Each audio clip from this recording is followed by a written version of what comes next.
Ya ayyuhalladzina amanu la tarfa'u aswatakum fawqa sautin nabi wa la tajharu lahu bil qaul kajahri ba'dikum li ba'd an tahbatu a'malukum wa antum la tash'urun. Jangan kamu keraskan suara melebihi Nabi. Jangan ngomong seperti orang lain aja kepada Nabi. Amal kamu hancur sedangkan kamu tidak tahu. Para sahabat adab kepada Nabi, kita sekarang adab kepada kerja-kerja Nabi, sunnah-sunnah Nabi. Insyaallah mulai kan?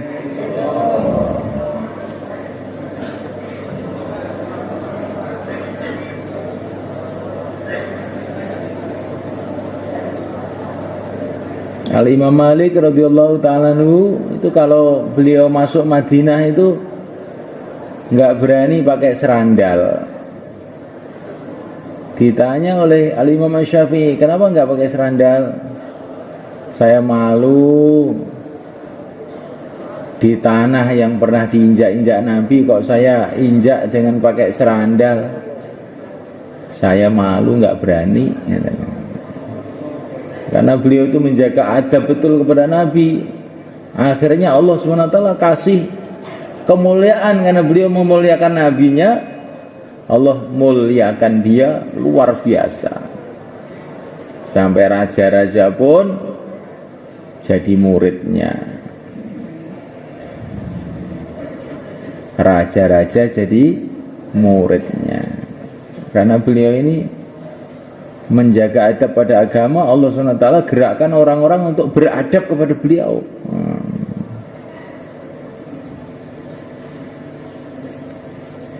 Kita jaga adab insyaallah kan ya.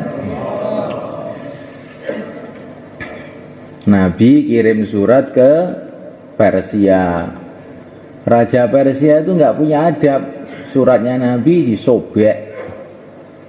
Maka Nabi mengatakan hancur kerajaannya. Tidak lama hancur. Tapi orang Romawi dikirimi surat sama Nabi. Ini orang kafir, belum mau masuk Islam juga, tapi mereka menjaga adab. Suratnya Nabi dimuliakan, utusannya Nabi dimuliakan. Nabi mengatakan, oh kerajaannya akan terus sampai kiamat. Jadi orang-orang Rom itu, orang-orang Barat masih punya kekuasaan itu gara-gara mbahnya dulu, bukan orangnya sekarang. Mbahnya dulu itu punya adab kepada suratnya Nabi. Akhirnya cucu-cucunya itu masih dapat barokahnya, walaupun barokah dunia tanah belum masuk Islam. Ini kita jaga adab betul malah kan ya. Ke masjid pikirnya adab masjid, taklim adab taklim, dakwah adab dakwah, keluar adab keluar, dengan ulama adab dengan para ulama. Yang dipikir bahwa adab apa-apa itu yang dipikir adab, jangan ala kadarnya seenaknya sendiri. Oh itu nanti barokahnya jadi hilang. Dulu ada orang Turki namanya Osman Ago. Siapa namanya? Osman Ago. Beliau ini punya adab luar biasa.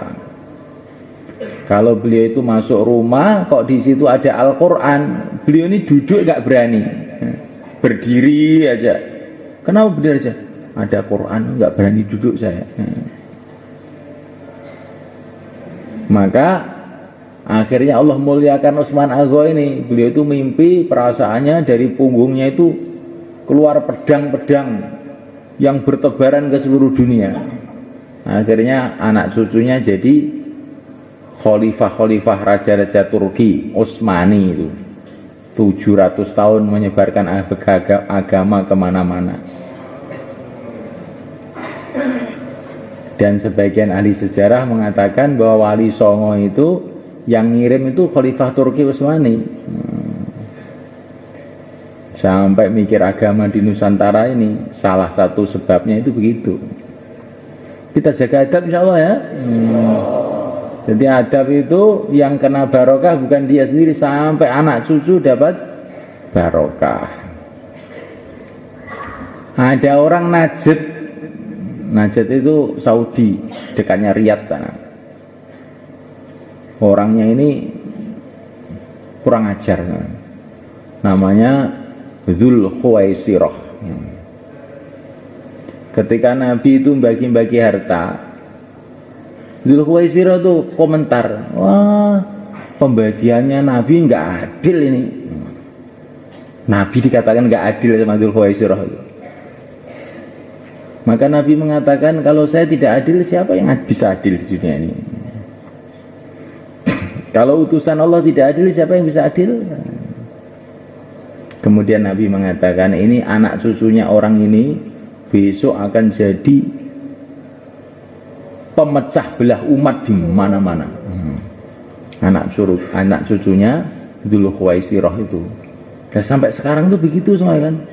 Orang Najd itu di mana-mana mesti bikin masalah, bikin perpecahan. Jadi orang tuh kalau nggak punya adab itu musibahnya itu sampai anak cucunya jadi jahat. Maka kita ini jangan sampai nggak punya adab ya, insya Allah ya. Jaga adab betul-betul. Kalau itu bayan dengar betul, taklim dengar betul. Ini kok masih kecil ikut keluar gimana ini? Kecil nih? Umurnya berapa? Hah? 16. Alias 1. Cuwilik ya.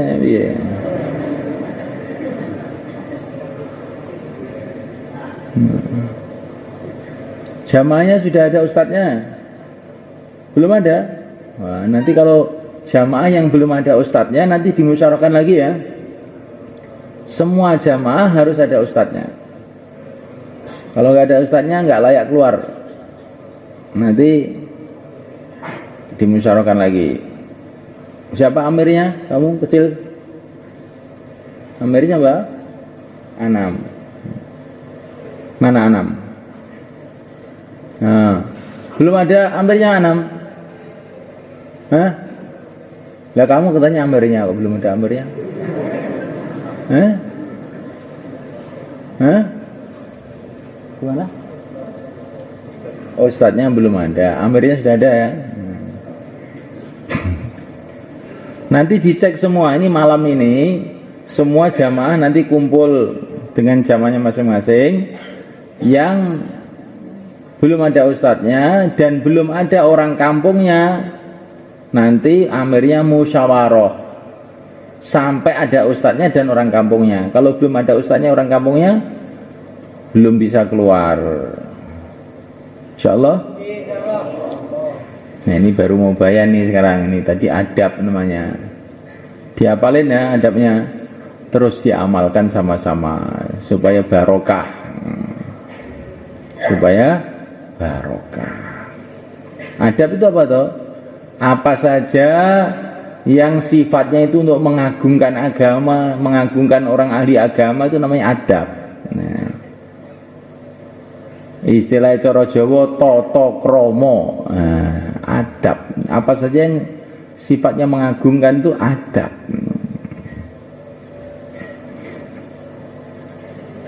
Kita usaha untuk menjaga adab kita dalam seluruh amalan, supaya amalan kita ini ada barokahnya.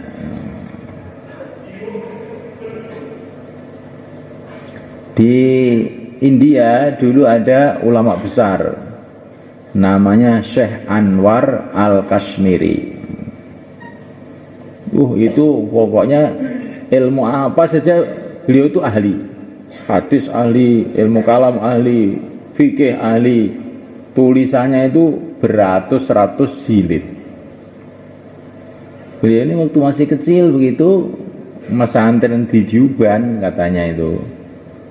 Orang India itu ya, kitabnya itu aneh, tidak seperti kitab kita. Ini ada tulisan itu yang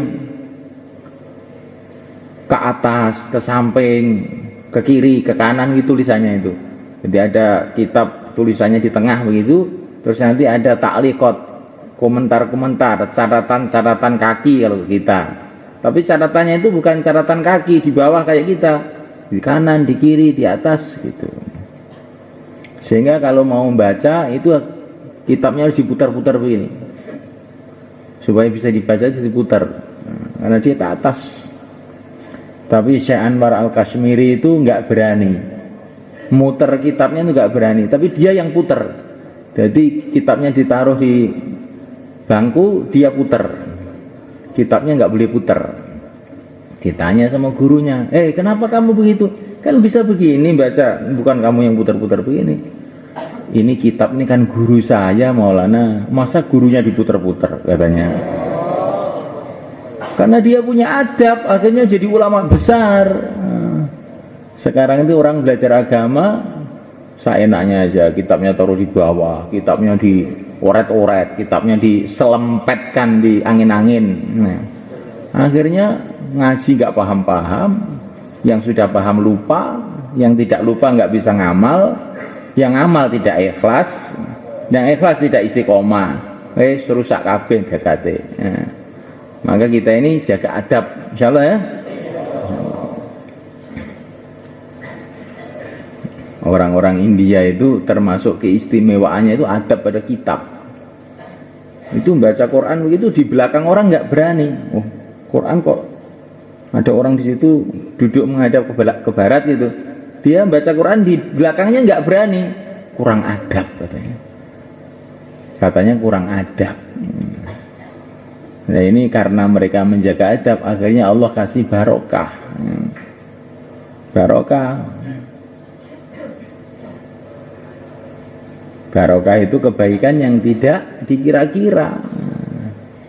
Kelihatannya ngomongnya biasa aja, tapi terus menggerakkan banyak orang untuk baik. Namanya barokah. Ilmunya kelihatannya biasa aja, tapi menjadikan banyak orang jadi baik. Barokah. Maka kita ini fikirnya cari barokah. Lah supaya barokah itu diantaranya menjaga adab. Insyaallah. Innal hamdalillah nasta'inuhu wa nastaghfiruh wa nu'minu bihi wa natawakkalu alayhi wa na'udzu bihi min shururi anfusina wa min sayyiati a'malina man yahdihillahu fala mudilla lahu wa man yudlil fala hadiya lahu asyhadu an la ilaha illallah wahdahu la syarika lahu وأشهد أن سيدنا ومولانا وحبيبنا محمدا عبده ورسوله اللهم صل وسلم وبارك على سيدنا محمد وعلى آله وأصحابه والتابعين لهم إلى يوم القيامة. Ini kata para ulama ya.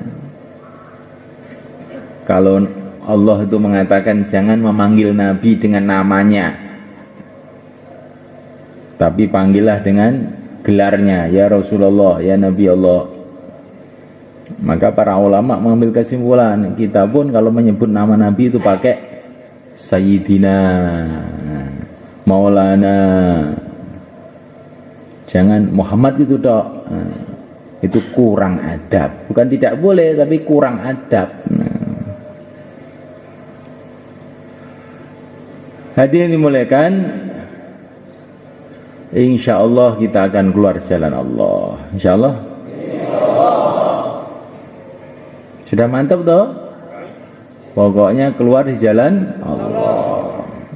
Keluar di jalan Allah itu apa maksudnya? Untuk supaya iman kita ini tambah baik, kemudian amal kita tambah baik. Itu aja. Kalau orang itu imannya tambah baik dan amalnya tambah baik, maka dia ini akan dicintai oleh Allah, penguasa alam semesta ini. Kalau dia dicintai oleh Allah, di mana saja beruntung, di mana saja beruntung, di mana saja barokah. Kalau dia punya ilmu, ilmunya barokah. Kalau dia punya keluarga, keluarganya barokah. Kalau dia punya harta, hartanya barokah. Kalau dia punya masjid, masjidnya barokah. Kalau dia punya rumah, rumahnya barokah. Kalau dia punya sawah, sawahnya barokah. Ketika imannya benar, amalnya benar. Maka inilah maksudnya usaha-usaha kita ini, baik kita ini keluar di jalan Allah, maupun kita ini menghidupkan amal-amal di rumah kita, di masjid kita, di mana saja.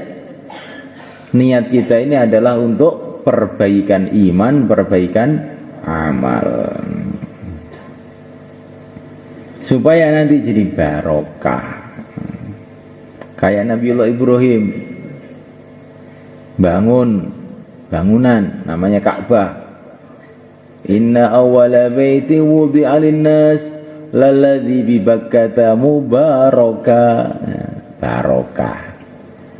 Karena siapa yang bangun tuh Nabi Ibrahim. Yang menata batanya itu, batu batanya itu Nabi Ibrahim. Yang ngambilkan lumpurnya Nabi Ismail. Tukangnya Nabi Ibrahim, kulinya Nabi Ismail. Bagaimana tidak barokah? Ya mesti barokah. Wa idh yarfa'u Ibrahimul qawa'ida minal baiti wa Ismail Rabbana taqabbal minna.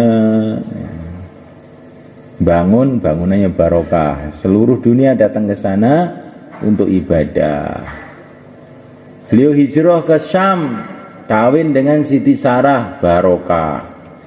Keturunannya jadi nabi-nabi. Istrinya yang kedua namanya Hajar, keturunannya barokah. Akhirnya menurunkan yang mulia Nabi Agung Muhammad sallallahu alaihi wasallam. Yang orang barokah. Nabi Ibrahim itu suka nyambut tamu, menjamu tamu, senang menjamu tamu itu. Terus beliau dapat wahyu dari Allah bahwa nanti cucu kamu akan jadi nabi akhir zaman, Nabi Agung Muhammad SAW. Maka Nabi Ibrahim itu merenung, saya ingin bisa menjamu umat Muhammad ini gimana caranya. Maka beliau ini mohon kepada Allah, ya Allah izinkan aku untuk menjamu umat Muhammad. Maka Allah berfirman untuk supaya menampakkan kepada kita bagaimana kejadian pada waktu itu. Allah itu kalau bertanya bukan karena tidak tahu, tapi supaya kita tahu. Ibrahim, lah umat Muhammad itu belum lahir kok mau kamu jamu itu gimana? Ya Allah, Engkau Maha Kuasa, ya Allah. Maka Allah perintahkan malaikat Jibril suruh membawa buih dari surga. Buih, tahu buih? Untuk. Maka Allah berfirman pada Nabi Ibrahim, tiup itu buih. Gitu. Nanti buih itu akan bertebaran di seluruh dunia. Mana saja tempat yang dijatuhi buih itu akan menjadi tambang-tambang garam. Tambang apa? Garam.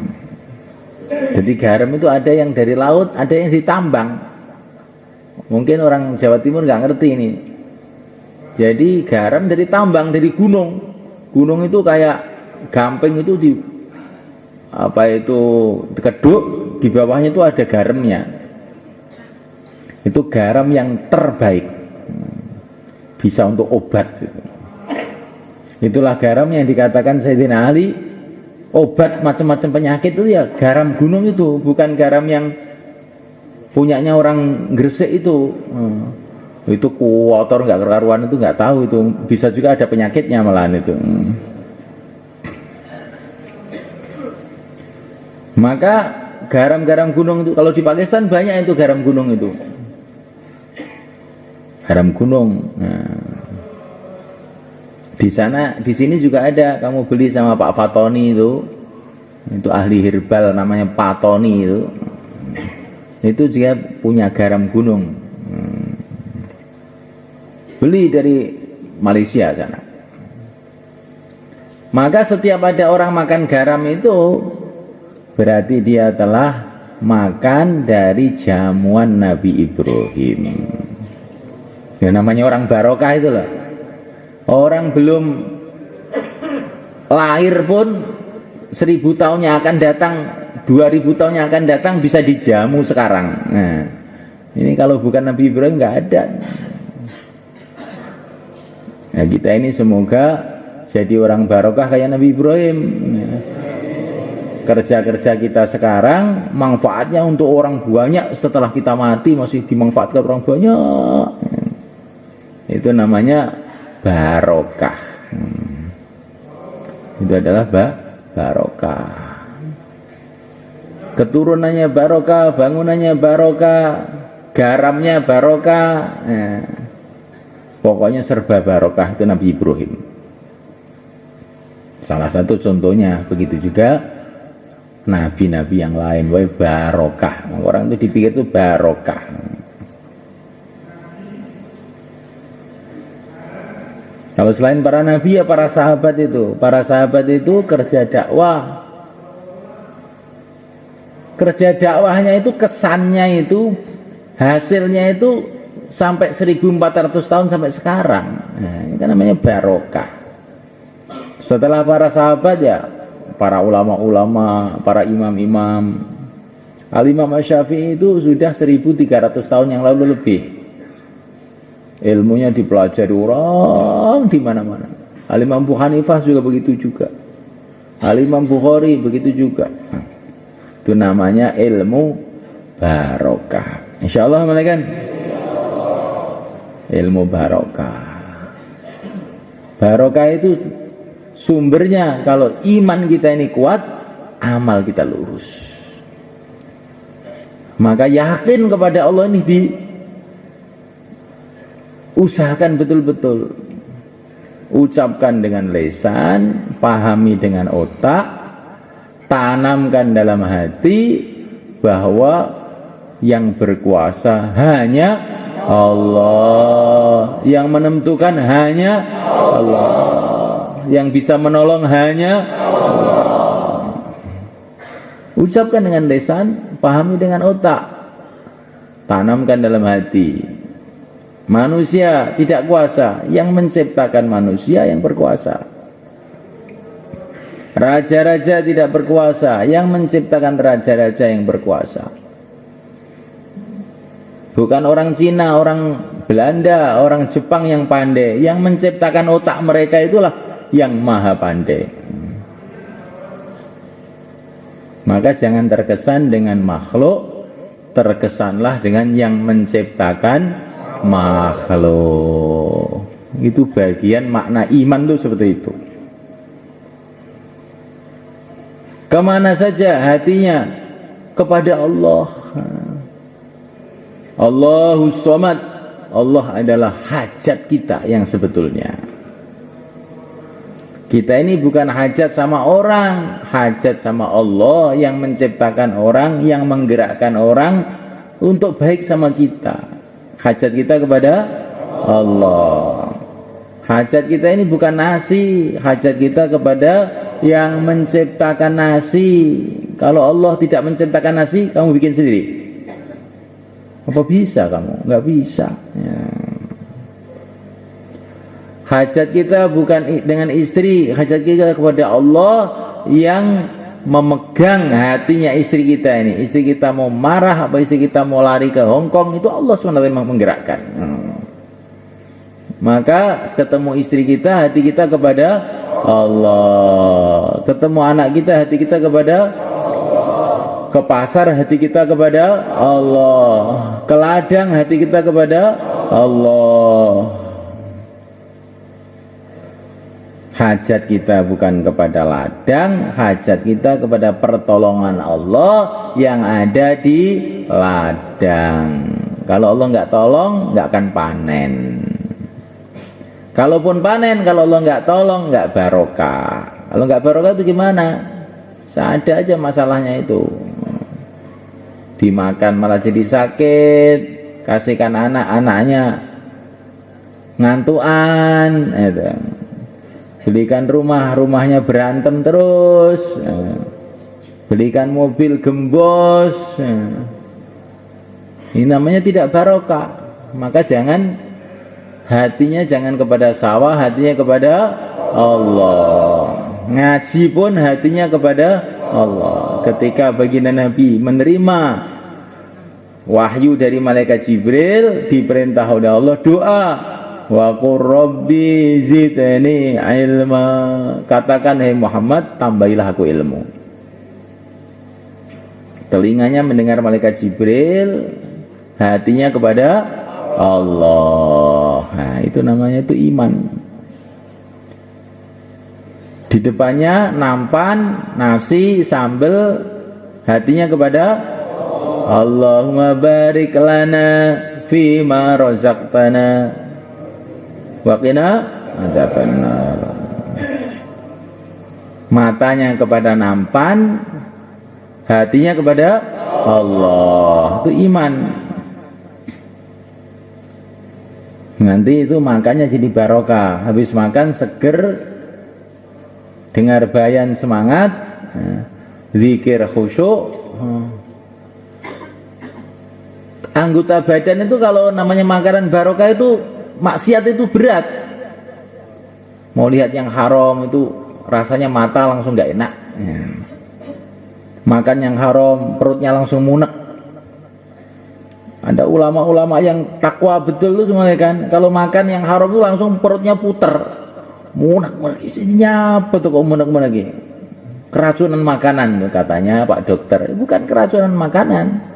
Makanannya ini nggak benar, nggak apa itu, ada subhatnya. Makanya perutnya nggak mau nerima, perut barokah. Tapi kalau namanya perut sudah nggak barokah, itu kalau makanannya ada haramnya malah semangat.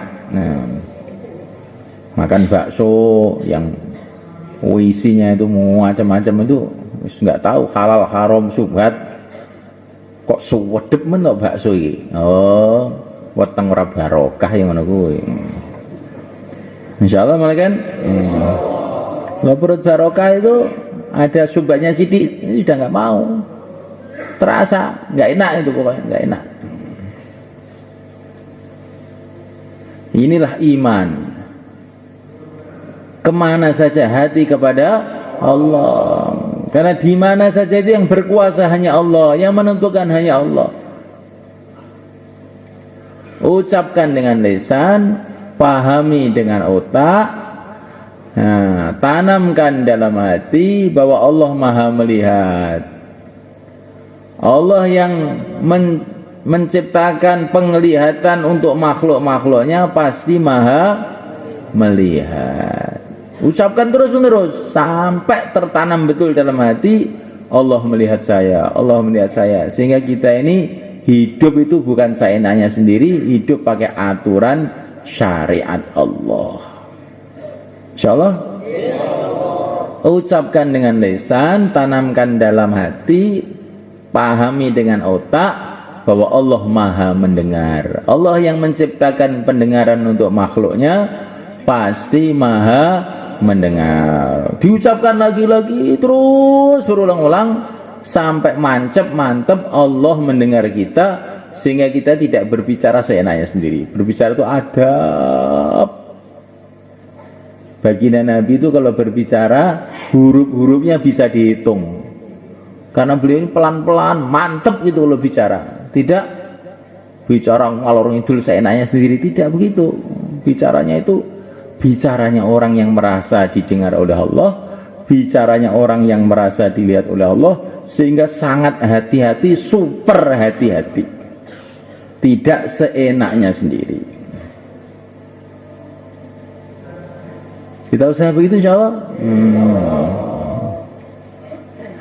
Ucapkan dengan lisan, pahami dengan otak, tanamkan dalam hati bahwa Allah itu Maha bijaksana. Maha bijaksana. Sehingga kita ini kalau mendapatkan kesusahan-kesusahan tidak mudah mengeluh. Loh, saya ini kok begini? Loh, kenapa Allah bikin begini? Pasti ada hikmahnya. Karena Allah itu maha bijaksana. Melihat temannya itu kok pinter, ngapalkan Quran baru setahun sudah kelar.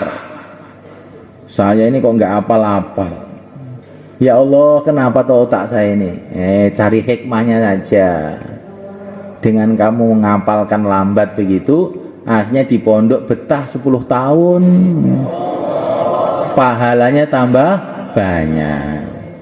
Dan kemudian tidak sombong. Kalau orang pinter itu kadang-kadang sombong. Kecil semua, saya pinter. Nanti kalau sombong malah dosa.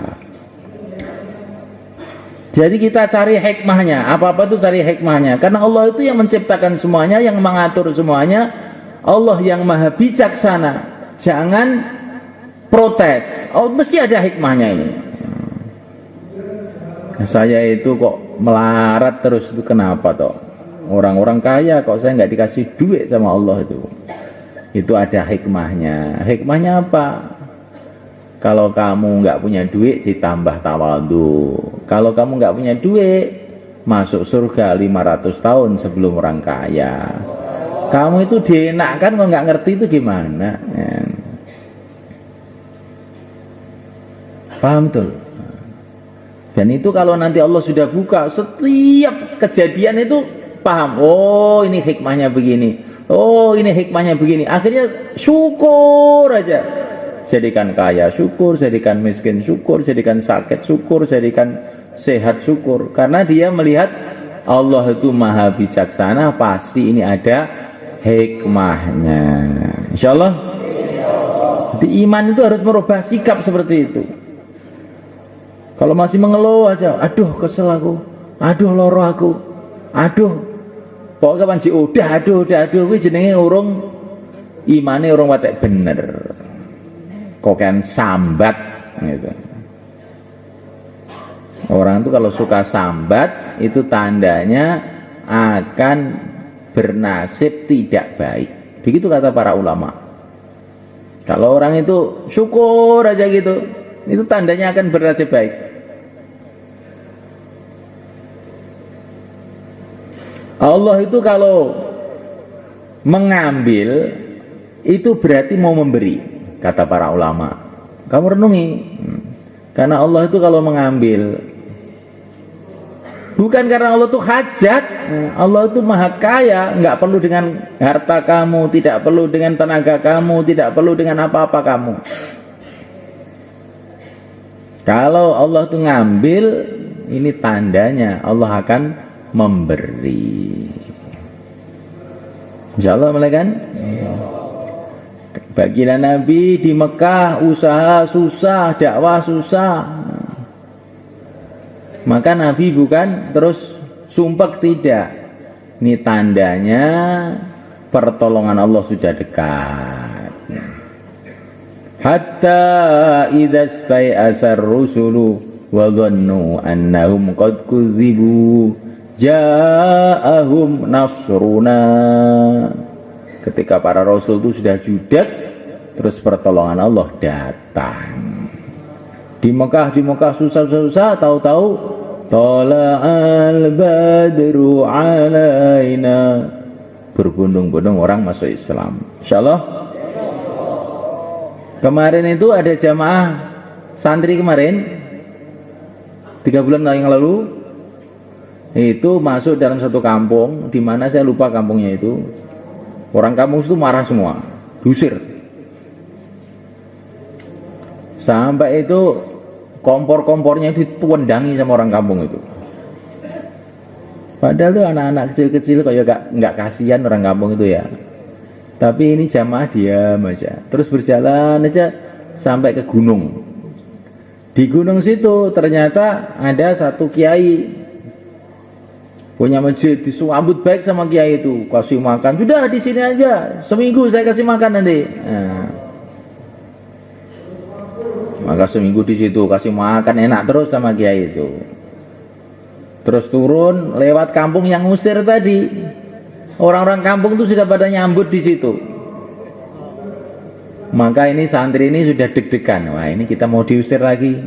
Masa nggak boleh lewat saja gitu. Tapi ternyata tidak. Ini kan jamaah kemarin yang kesini tuh. Iya. Silakan. Loh, kemarin itu katanya nggak boleh di sini. Enggak, sekarang boleh. Itu orang nggak ngerti yang kemarin tuh. Ayo masuk. Yang namanya beras datang, ayam datang, dan sudah matang. Sudah matang.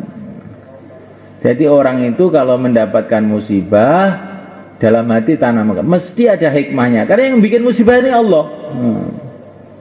Mesti ada hikmahnya. Hikmahnya apa? Yaitu nanti kalau kita ini dibuka hatinya oleh Allah, tahu hikmahnya. Tapi kalau belum tahu, pokoknya tanamkan dalam hati, pasti ada hikmahnya. Mesti ada hikmahnya. Apa? Us nggak tahu, pokoknya mesti ada hikmahnya. Allah tuh maha bijaksana kok. Lagi ketulo-tulo terus kok piye? Yes toh, yes. Aja muni ae. Allah tuh maha bijaksana. Mesti ada hikmahnya. Cuman kamu belum paham aja. Ada orang itu di Mekah. Orangnya itu jagoan ngomong. Namanya Suhail bin Amr. Namanya siapa? Suhail bin Amr.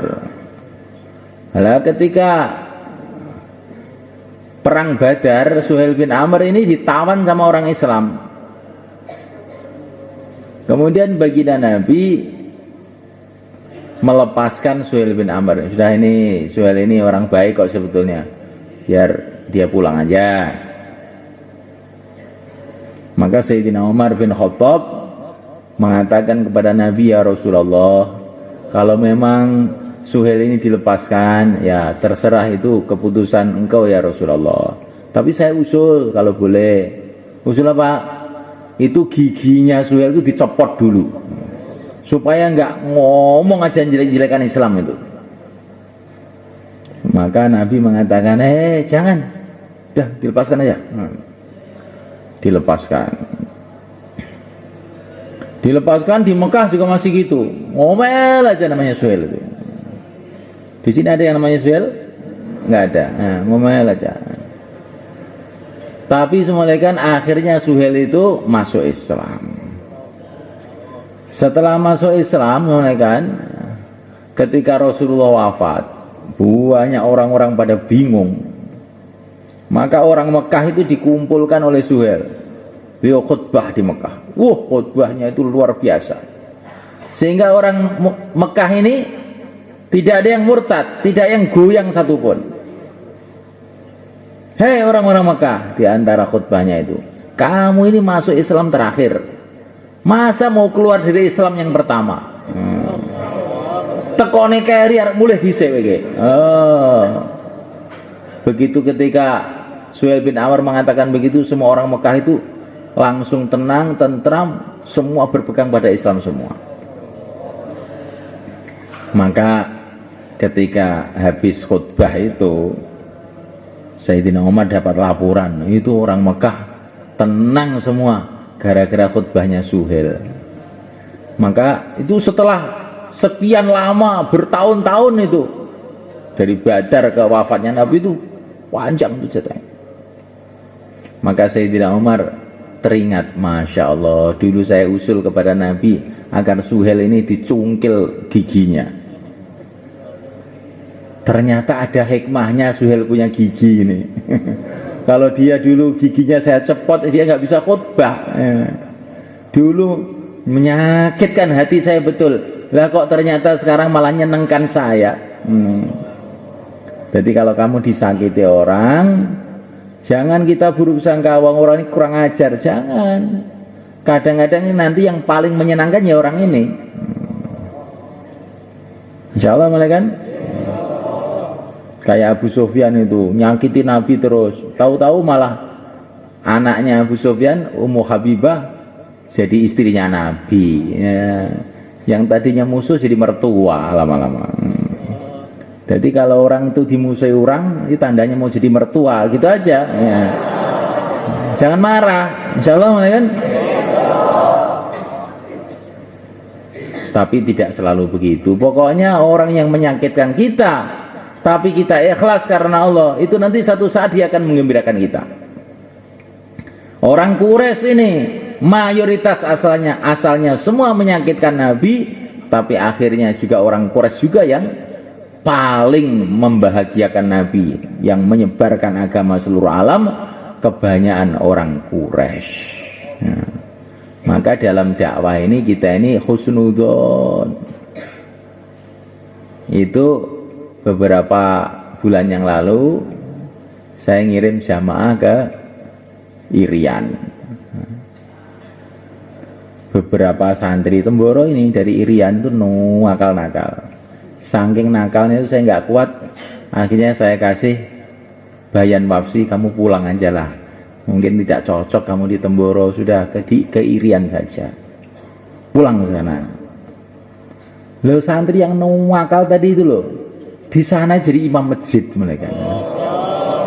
Nah, dan menggerakkan dakwah di sana, nusroh jamaah santri yang ke sana, sehingga santri itu agak malu juga karena dulunya itu ini kurang ajar di pondok itu. Lah kok di sana malah nyenangkan orang? No. Kita ini jangan buruk sangka sama orang, nggak ngerti kita ini rahasia Allah tuh. Pokoknya kita ini belajar husnudzon aja dalam perjuangan dakwah ini. Kalau kita suudzon, kita nggak bisa dakwah, marah aja nanti akhirnya. Lah supaya husnudzon tanamkan dalam hati, semua itu yang menggerakkan Allah, yang menciptakan Allah, Allah bijaksana, pasti ada hikmahnya. Insyaallah malaikat.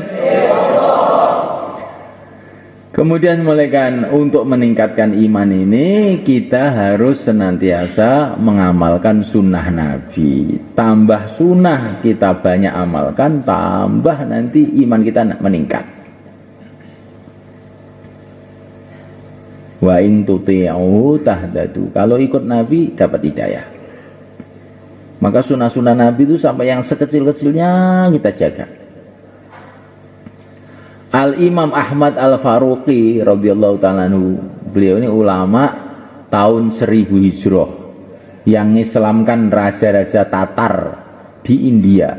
Akbar Khan, Jalaluddin Akbar itu asalnya orang Islam, jadi murtad, jadi ngerusak Islam, akhirnya didekati sama beliau ini, terus anak-anak cucunya jadi orang-orang Islam baik, bahkan jadi ulama-ulama.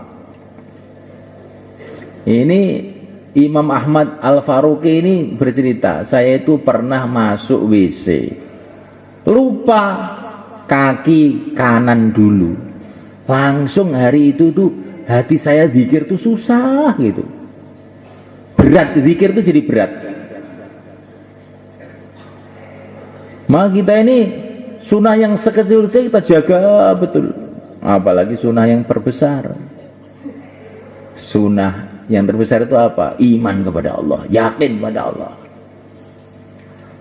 Setelah itu sunnah yang terbesar itu apa? Sholat berjamaah. Jangan sampai kita keluar ketinggalan takbiratul ula. Insya Allah malah kan? Kalau waktu keluar kita tinggal di masjid, ketinggalan takbiratul ula, lah kita ini mau sholat yang benar di mana? Di masjid memang kerjanya mau sholat kok ketinggalan. Senaudzubillah. Nah, insyaallah malaikat. Sunnah-sunnah yang kecil, makan cara sunnah, minum cara sunnah, tidur cara sunnah, ini semua akan menambah nur dalam hati kita sehingga iman kita ini akan naik. Jangan berharap, kata Syekh Ahmad Faruqi, untuk hati kamu bisa bersih kalau amal sunnah kamu sepelekan.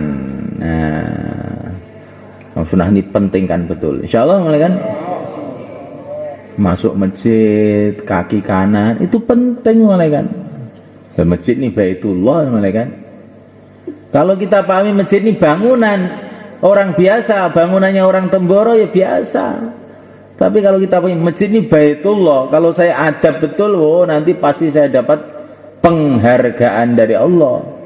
Maka nanti masuk masjid itu tuh tahu-tahu hatinya sudah berubah. Kita jaga adab insyaallah ya. Adab lagi ini babnya ini. Adab sunnah. Kemudian malaikat Allah Ta'ala untuk meningkatkan iman kita ini harus kita kuatkan taklim kita, baik fadhail maupun masail. Waktu keluar ini yang kita utamakan fadhail. Di pondok kita sudah masail 1 tahun, nah kita keluar 40 hari ini fadhail kita kuatkan. Insyaallah malaikat ilmu itu akan mendatangkan tambahan iman juga. Taklim itu nambahi iman juga.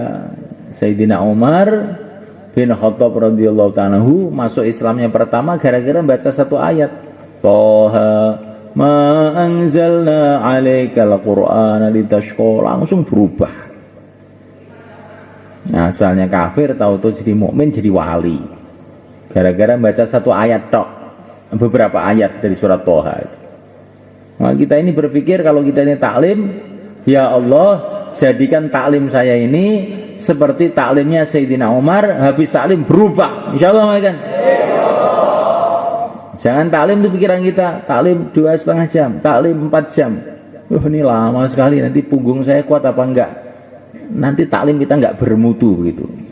Taklim pikirannya, ya Allah jadikan taklim saya ini seperti taklimnya Sayyidina Umar, rubah pikiran kita, hati kita, amalan kita jadi lebih baik, insyaallah. Dan diantara cara untuk meningkatkan iman adalah zikir. Zikir ini penting, kan? Wala dzikrullahi akbar. Zikir ini amalan terbesar, karena zikir itu menghadap pada Allah. Ini bukan kecil-kecilan nih zikir ini, perkara besar betul. Kalau orang sudah menghadap kepada Allah sungguh-sungguh, pasti dia akan mendapatkan macam-macam. Allah itu punya segala-galanya. Allah itu punya segala-galanya. Kalau orang hatinya sudah menghadap kepada Allah, nanti segala-gala kebaikan akan datang. Maka zikir kita kuatkan. Dimulai zikir pagi petang, habis sholat, zikir-zikir sunnah, sampai zikir masuk WC, keluar WC, masuk masjid, keluar masjid, masuk kampung, keluar kampung. Ini dipentingkan betul, insyaallah malaikat. Itu ada khasiatnya yang luar biasa itu.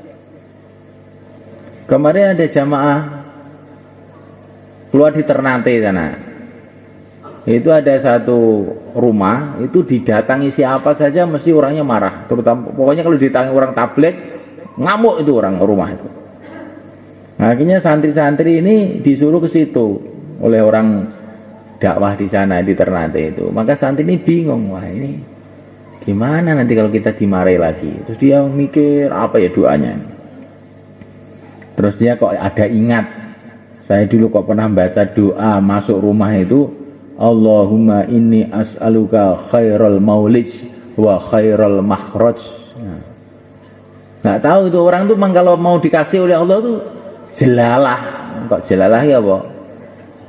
Ya, dengan pertolongan Allah itu dia itu teringat loh doanya itu. Maka dia doa panjang. Allahumma inni as'aluka khairal maulid, khairal makhraj, khairal maulid, khairal makhraj.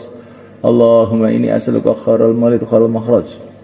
Sampai lama terus dia datang khususi, Assalamualaikum. Kok dia ini Waalaikumsalam, senyum. Oh, ini biasanya nggak pernah senyum orang ini. Ya. Langsung keluar dia ngambilkan air kelapa untuk santri ini, kasih air kelapa, dikasih kue. Ya.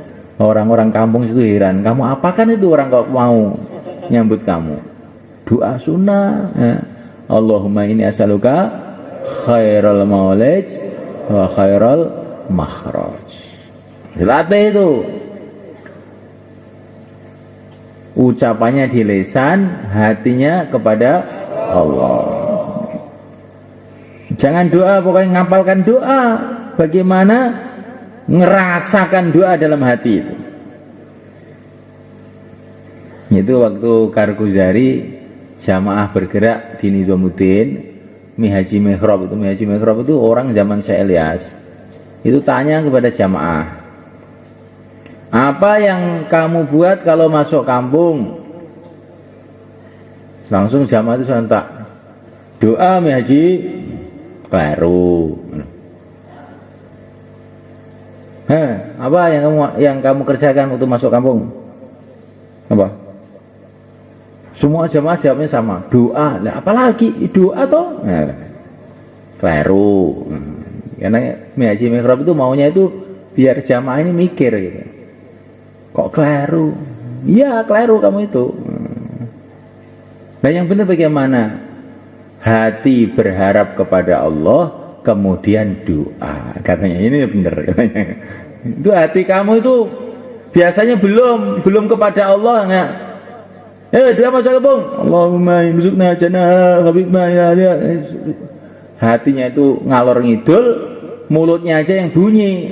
Itu burung beo. Burung beo. Hatinya kepada Allah, kemudian doa. Kata Haji Mihrab itu.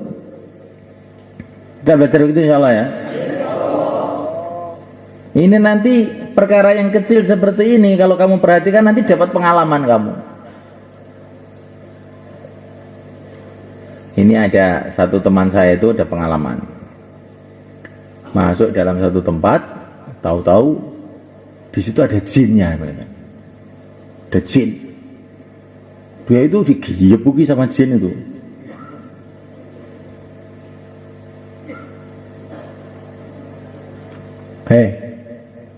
Ada jin di situ tuh. Kamu nggak ngerti nanti kalau kamu ketemu jin bagaimana? Bayan ngantuk nggak akan ngerti. Nah. Ini jinnya itu dikasih doa macam-macam itu nggak mempan-mempan. Akhirnya dia itu ingat, saya dulu dengar bayan. Kalau orang mengucapkan salam, setan-setan pada lari. Langsung dia itu ketika bergulat dengan jin itu berteriak Assalamualaikum, tahu-tahu lari semua itu jinnya itu. Orang itu ada di sini sekarang malah. Hati-hati loh kamu ya. Ini salam ini kalau kamu yakini betul bisa ngusir demit, ya akan lari demit itu. Lah orang-orang yang nakal-nakal itu banyak demitnya. Maka Assalamualaikum dari hati betul. Assalamualaikum, Rasulullah mengatakan salam ngusir demit. Assalamualaikum. Nanti kan demitnya berkurang, langsung wajahnya itu agak terang, bukan buret kayak kena oli tap-tapan itu. Insyaallah. Assalamualaikum. Jadi satu sunnah itu kalau dikerjakan itu sungguh-sungguh nanti ada barokahnya macam-macam. Terus untuk meningkatkan iman nih kita harus punya akhlak yang baik. Orang Islam itu harus kita hargai. Pokoknya orang Islam itu orang yang dicintai oleh Allah. Tanamkan dalam hati begitu. Apalagi orang-orang soleh, apalagi para ulama-ulama. Jangan ada sedikit pun rasa orang jahat, enggak, orang baik. Kita menghormati orang Islam karena apa? Karena Allah. Karena Allah. Dalam satu hadis dikatakan Nabi bersabda, hai Ka'bah, kamu itu begitu mulia di sisi Allah, tapi seorang yang beriman lebih mulia dari kamu. Maka kita ini menghormati orang Islam itu harus. Kalau kita nggak menghormati orang Islam, maka nanti Allah nggak suka sama kita, maka kan kita ini imannya merosot. Insyaallah. Tapi kita menghormati bukan karena dia wibawa, bukan karena dia pendekar, bukan karena dia kaya, bukan karena Allah, karena dia ini orang Islam. Insyaallah. Kemudian cara untuk meningkatkan iman kita dengan dakwah. Wallahu fi aunil abdi maka al-abdu fi auni akhih. Allah akan menolong hambanya kalau hamba itu menolong saudaranya. Kalau kita ini mikir bagaimana orang jadi baik, kita sendiri akan jadi baik, dibaiki oleh Allah. Insyaallah.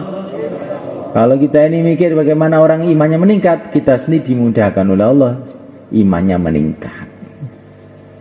Maka dulu ayah saya itu ngajar saya itu aneh.